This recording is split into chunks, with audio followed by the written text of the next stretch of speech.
बिस्मिल्लाहिर्रहमानिर्रहीम। अस्सलामुअलैकुम वरहमतुल्लाहि वबरकातुहू। चहल अहादीस में शमा फरीदी मुखातिब हूँ। हदीस नंबर 35। आज का मौजू पर्दे के मुतअल्लिक अहकाम।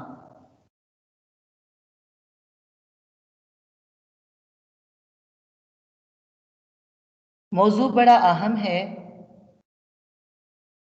कुरान पाक के अंदर जो अहकाम आए हैं, बाद हुक्म एक एक बार, बाद अहकाम दो दो बार।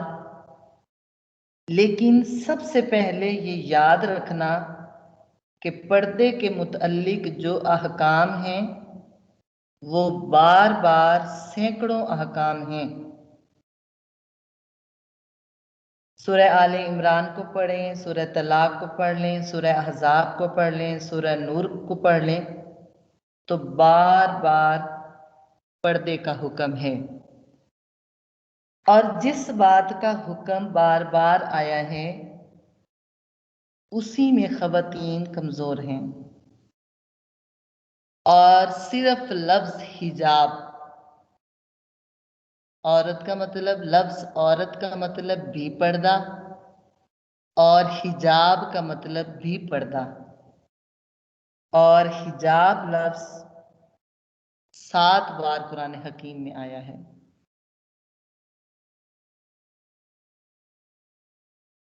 सूरह अहज़ाब की आयत नंबर 33 का एक जुज़,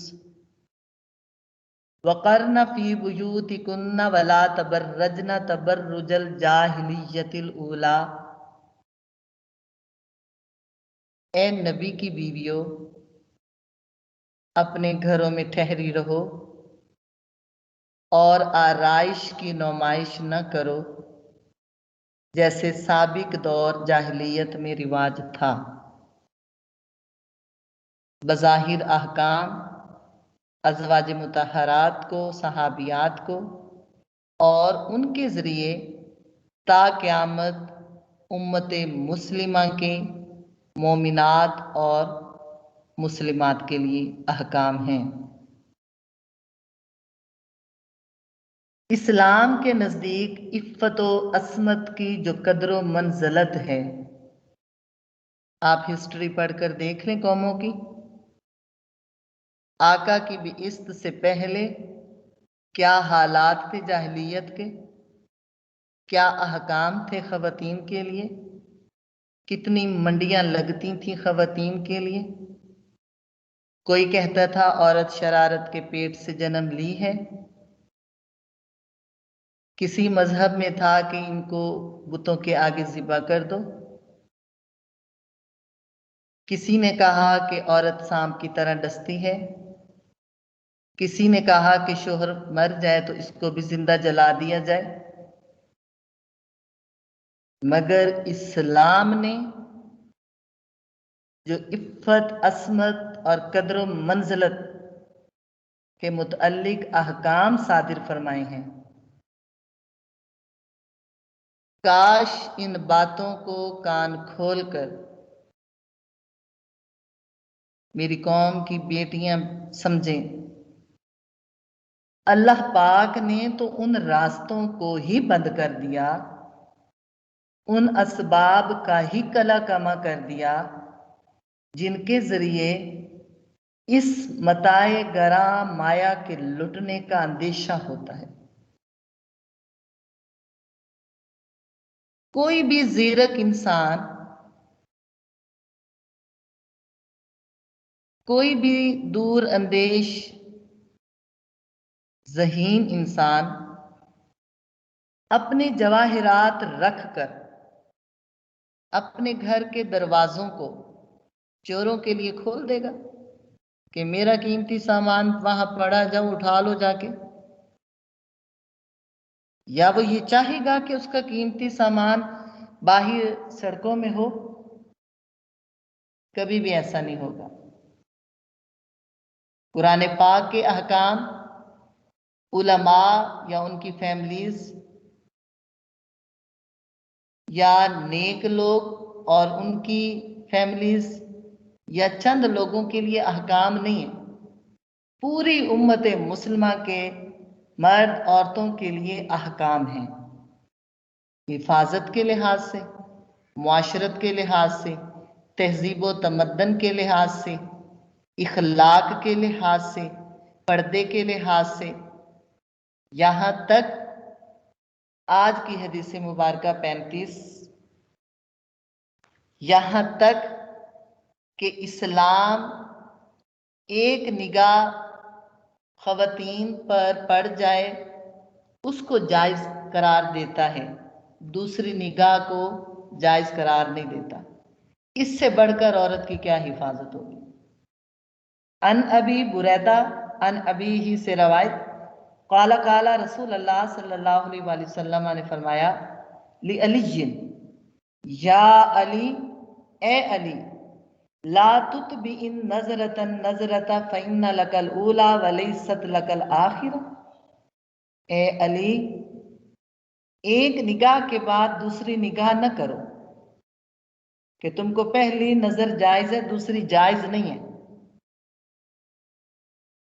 पर्दे के बारे में बावकार जिंदगी गुजारने का अंदाज मर्दों और औरतों के लिए अलग अलग अहकाम, जिसमें फितना चूंकि नजर और चेहरे में होता है, इसलिए इन दोनों का छुपाना और पर्दा करना और नजर नीचे रखना, रास्तों का हक अदा करना कि नजर झुका कर चलें, अपनी शर्मगाह की और आंख की हिफाजत करें। तो पर्दे के मुतालिक आप यूं समझें, एक मिसाल से समझें, गवर्नमेंट अगर ग्रेटर इकबाल में हजूम को जमा नहीं होने देना चाहती, वहां प्रोग्राम नहीं होने देना चाहती हुकूमत, तो गवर्नमेंट उस मीनारे पाकिस्तान की तरफ आने वाले अगर 8 रास्ते हैं तो 8 रास्तों को बंद कर देती है। मतलब कि हर उस रास्ते को बंद कर दिया जाए जो इस मकाम तक पहुंचे। इस्लाम की बेटी या औरत के लिए कुरान पाक, हमारा इस्लाम, हमारा दीन उन तमाम असबाब का कला कमा करता है, उन तमाम रास्तों को बंद करता है जिन रास्तों के जरिए कोई मर्द या औरत बेरा रवी का शिकार हो जाए, या वो बुराई की तरफ या बुराई के रास्तों की तरफ चले जाएं। तो पर्दे के मुतालिक ख़वातीन के लिए पहली बात जिसका ध्यान रखना है, सूरह अहज़ाब की आयत नंबर 33 का एक जुज़, अज़वाज मुतहरात के ज़रिए तमाम मुस्लिमात मोमिनात के लिए हुक्म, अपने घरों में ठहरी रहो, अपनी आराइश की नुमाइश न करो। पहला पॉइंट, पहली बात जो जहन में रखनी है, पूरी कोशिश करें कि घर से न निकलें। पहला मामला हो गया। उसके बाद आका अलैहिस्सलातु वस्सलाम ने निहायत मजबूरी की हालत में निकलने की इजाजत दी है, मगर अपने ऊपर जलबाब ओढ़ लें। सूरह अहज़ाब की ही आयत है जिसका एक जुज़, युदनीना अलैहिन्ना मिन जलाबीबिहिन, आयत नंबर 59 में, ए मेरे महबूब, इन औरतों को कह दीजिए कि वो अपनी चादरें अपने ऊपर लटका लें।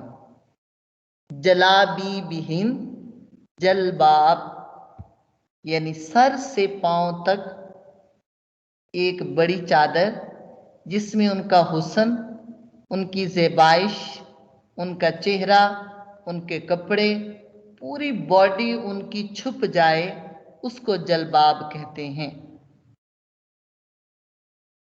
नंबर 3, अगर बात करनी है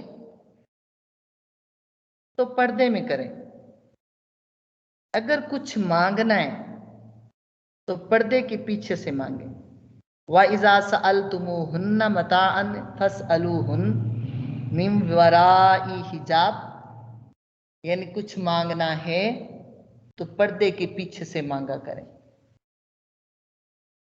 नंबर 4, मर्दों से बात नरम लहजे, मीठी सुरीली आवाज से नहीं, बल्कि सख्त लहजे से बात करें, शोहरों से नहीं।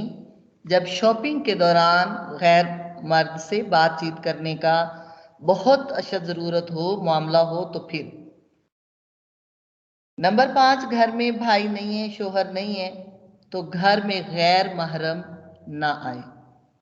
ये ज़रूरी अहकाम ख़वातीन के लिए हैं, क्योंकि इन अहकाम की वजह से और इनको पूरे ना करने की वजह से जहन्नम और जहन्नम की आग।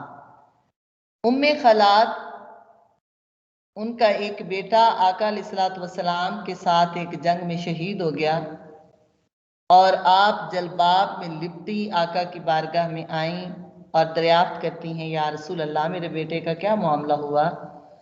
आपने फरमाया वो शहीद हो गया। किसी सहाबी ने अर्ज की, या रसूल अल्लाह, उम्मे खलाद के पर्दे को देखें और इसके गम को देखें कि वो लम्हात मौत के और किसी प्यारे की मौत की जो खबर होती है कि औरतें होशो हवास में नहीं रहती, पर्दों में नहीं रह पाती, इसके पर्दे को देखें और इसके गम को देखें। तो उम्मे खलाद ने बड़ी खूबसूरत बात की, अर्ज करती हैं, या रसूल अल्लाह, मैंने बेटा गंवाया है, हया नहीं गंवाया। तो खवातीन, औरतों, पर्दे के मुतल्लिक ज़रूरी अहकाम को समझकर इस पर अमल करो। हज़रत अबू हुरैरा से रवायत है, आका अलैहिस्सलातु वस्सलाम ने फरमाया, जहन्नम में सबसे ज़्यादा औरतें, बिलखसूस वो औरतें जो बज़ाहिर कपड़े पहनती हैं मगर हकीकत में नंगी होती हैं, नहायत भारी कपड़े पहनने वाली होती हैं, जिस्म के सारे नशेब व फराज नजर आ रहे होते हैं, तो ऐसी औरतों के लिए जहन्नम है। और फिर यही औरतें जब बाजारों में घूमती हैं, क्या समझती हैं खुद को? मीठी मीठी बातें करती हैं या फिर मैसेज के जरिए लोगों को अपनी तरफ माइल और घायल करने वाली होती हैं, अपनी हरकत से, चाल से, लिबास से। क्या समझती हैं कि ये लोग हम पे फरिश्ता हो गए, हमारी चाल ढाल से न जाने कितने लोग मर मिटे हैं। तो ए हसीन औरतों, अल्लाह और उसके रसूल की निगाह में क्या वैल्यू मकाम है? कभी ये भी अंदाजा लगाया, कभी ये भी सोचा? तो कसरत में जहन्नम में जाने वाली औरतें कुफरान नेमत की वजह से भी। बड़ी खूबसूरत बात है, वाकई बुजुर्ग फरमाते हैं कि मैं खलीफा हारून रशीद के बाप महदी के पास एक रोज था, हम आपस में बातचीत कर रहे थे, मैं हदीस उनको सुना रहा था और वो सुन रहे थे। खलीफा महदी अंदर गए घर और बाहर आए तो चेहरे पे गुस्सा था। मैंने पूछा, है खलीफा खैर तो है, आप गए वापस आए तो बड़े गुस्से में। कहने लगे, मैं अपनी बीवी के पास गया, उसने इतनी जोर से मेरा कपड़ा खींचा कि मेरा कपड़ा फट गया, और वो बोली कि मैंने तुझ में कभी खैर नहीं देखी। मुझे इस बात पर बड़ा दुख और गैज़ो गज़ब हुआ। वाकई तुम जानते हो कि मेरी बीवी वो है जिसको मैंने गुलाम फरोश से खरीदा था, मैंने उसको आज़ाद कर दिया, फिर उसके साथ शादी कर ली। अब वो कसर शाहीन में है, महल्लात में, मगर आज देखो उसका ज़हन कैसे बदल गया। मेरे सारे किए पर पानी फेर दिया। कहती है मैंने तुम में खैर नहीं देखी, जबकि मैंने अपने दोनों बेटों की पेशगी बैत भी करा दी। मैं मर गया तो मेरे बेटे हुकूमत करेंगे, खलीफा बनेंगे, बादशाहत कायम रहेगी, सुकून से रहेंगे। फिर मुझे ताने देती है कि मुझ में उसने खैर नहीं देखी। तो वाकदी ने कहा, अमीरुल मोमिनीन आप नाराज ना हो, इसलिए कि कुफरान नेमत औरतों की फितरत है। ए औरतों के गिरोह तुम जहन्नमी हो। या रसूल अल्लाह क्यों? खाती पीती नाशुक्री करती हो? तो नेमतों का कुफरान, अल्लाह के अहकाम को तोड़ना, बाजुओं का नंगा चल करके चलना, बेहिजाब चलना, बनाव सिंगार करके चलना। खुद ही अंदाजा लगा लो कि कब्र भी आग से भर रही और आखिरत भी गई, अल्लाह की नाराजगी भी और आका अलैहिस्सलातु वस्सलाम के सामने शर्मिंदगी भी। आप नोट कर लें, जायजा ले लें, कैसे अबाए आएंगे और कैसे जलबाब होंगे और कैसे ये तमाम इस्लाम की शहजादियां पर्दों में आएंगी। सरमाए से बुरके नहीं खरीदे जाते, सरमाए से जलबाब हिजाब नहीं खरीदे जाते, सरमाए से अबाए नहीं खरीदे जाते, सरमाए से चादरें नहीं खरीदी जाती। अगर मालो दौलत की बात होती कि माल होगा तो अबाए और जलबाब होंगे, तो आज सरमायादार तमाम लोगों की खवातीन और उनकी बेटियां पर्दों में होती। तो इस्लाम की मुसलमान औरत का हुलिया या उसकी जिंदगी का दारोमदार ईमान से है। पर्दा ईमान से खरीदा जाता है, हिजाब ईमान से खरीदा जाता है। अल्लाह ने जितने भी अहकाम आपको दिए हैं वो ईमान की बेस पर दिए। आप ईमान वाली हैं तो फिर आप इस बात पर अमल करें कि पर्दा आपके लिए है, पर्दा तमाम उम्मत मुस्लिमा के लिए है। औरत एक मुकद्दस सी चीज़ है, कायनात में बड़ी खूबसूरत चीज़ है, इसके बगैर कायनात मुकम्मल ही नहीं है। हमारे अब्बा जान का दिल जन्नत में लगा ही नहीं है, इतनी खूबसूरतियों वाली जगह में दिल नहीं लगा। किस लिए? कि कोई हम जिन्स नहीं है कि जिससे उनसियत हो। अल्लाह पाक ने आपके सोए हुए अम्मा हवा को बाएं पसली से पैदा कर दिया। अम्मा हवा के कालब को अल्लाह पाक ने फरिश्तों के सामने नहीं बनाया। उस वक्त इंसान तो थे ही नहीं, फरिश्ते थे, हूरें थीं और गुलामान बहिश्त थे, मगर अल्लाह ने उनके सामने कालब नहीं बनाया। अल्लाह ने जनाब आदम अलैहिस्सलाम के सोए हुए अम्मा हव्वा को बाएं पसली से पैदा करके बता दिया, एक पॉइंट दे दिया कि औरत पर्दे की चीज है, औरत पर्दे में रहने वाली चीज है। आज की माँ और हमेशा मुस्तकबिल औरतों के पास होता है, हाल मर्दों के पास होता है और मुस्तकबिल औरतों के पास है। यानी मुस्तकबिल नई नस्ल औरतों की गोद में परवरिश पाती है, और हाल यानी जिंदगी गुजारने और मुआशी लिहाज से जो जिम्मेदारियां हैं वो तमाम, उसमें घर, उसमें खाना, नानो नफका तमाम मर्दों की जिम्मेदारी है, मगर मुस्तकबिल औरतों के पास है। अगर एक आज की माँ इस बात को नहीं समझ सकती कि मैंने अपनी बेटी की हिफाजत या तरबियत कैसे करनी है, तो कौन आके बताएगा। 1400 साल गुजर गए कुरान पाक को तशरीफ लाए और अहकाम तमाम आने वाले वक्त के नेक लोग सुना सुना के चले गए। ये हुक्म, ये हुक्म, ये हुक्म अभी भी बताना पड़ेगा बेटियों को। अभी भी बताना पड़ेगा कि ये टिकटॉक जो है वो आपके लिए बेहतर नहीं है, ये मैसेज करना गैर महरमों को बेहतर नहीं है, दोस्तियां लगाना ये आपके लिए बेहतर नहीं है। और फिर अब शोर कैसा, अब शिकवा कैसा और अब झगड़ा कैसा। आप नोट कर लें, ग्रेटर इकबाल में जो वाकया हुआ है उसमें आयशा ने अपने फॉलोअर्स को खुद बुलाया और बुलाकर फिर जो हाल हुआ, इससे नतीजा क्या निकला है? मुल्क को नुकसान, बदनामी, वालदैन के सर झुके, खानदान के वकार को जाया किया, खत्म किया, इस्लाम को नुकसान पहुंचाया, खुद को घटिया साबित किया। तो ए मुस्लिम औरत, ए बेटियों, ए बहनों, औरत के अंदर तो ये सलाहियत खुद अल्लाह पाक ने रखी है, ये सलीका, हिम्मत और तकवीयत रखा है कि हालात के तकाजे के मुताबिक वालदैन का बेटा भी बन सकती है, औलाद का बाप भी बन सकती है। तो अल्लाह की बंदियों, कोई भी आपका अमल, कौल, फेल ऐसा नहीं होना चाहिए जिससे इस्लाम को नुकसान हो और मुल्क भी बदनाम हो।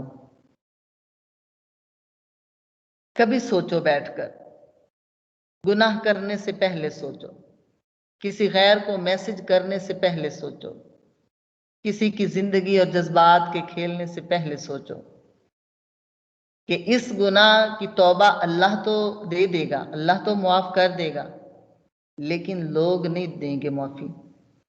इसलिए कि कुछ गुनाह मर्दों के तालाब में, वक्त के तालाब में कंकर की तरह डूब जाते हैं, मगर औरत का गुनाह सारी उम्र कमल का फूल बनकर सतह पे तैरता रहता है। तो फिक्र करें, अपने अपने किरदार की फिक्र करें। खवातीन भी ध्यान करें, अपने किरदार की फिक्र करें, और मर्द भी करें। तो मर्द भी जब अपने किरदार की फिक्र करे, अपनी निगाहों को नीचे रखे। औरत तो पर्दे वाली चीज है, पर्दे में रहनी चाहिए, लेकिन अगर मजबूरी की हालत में जॉब करने की जरूरत है, तालीम हासिल करने की जरूरत है, घर से बाहर जाने की जरूरत है, इस्लाम इजाजत देता है पर्दे में जाए, मगर उस वक्त शैतान का दाव चल जाता है कि शैतान मर्दों की नजरों में उस औरत को अच्छा करके दिखाता है। तो उस वक्त अगर वो मर्द भी अपने किरदार की फिक्र करें और निगाहें झुकाई रखें, तो कितनी औरतें बदकार बनने से बच जाएंगी, कितनी औरतें इस बुराई से बच जाएंगी। तो फिक्र अपनी अपनी, हशर अपना अपना, कब्र अपनी अपनी, और आमाल भी अपने अपने। तो अपने अपने तौर पर ध्यान करें, हिफाजत करें, ज़बान की हिफाजत, आमाल की हिफाजत, हज उम्रा की हिफाजत, नेकियों की हिफाजत, तौबा इस्तिग़फ़ार की हिफाजत खुद करें। अल्लाह ताला आप सबको अमल की तौफीक नसीब फरमाए। हाँ, अब बोलो।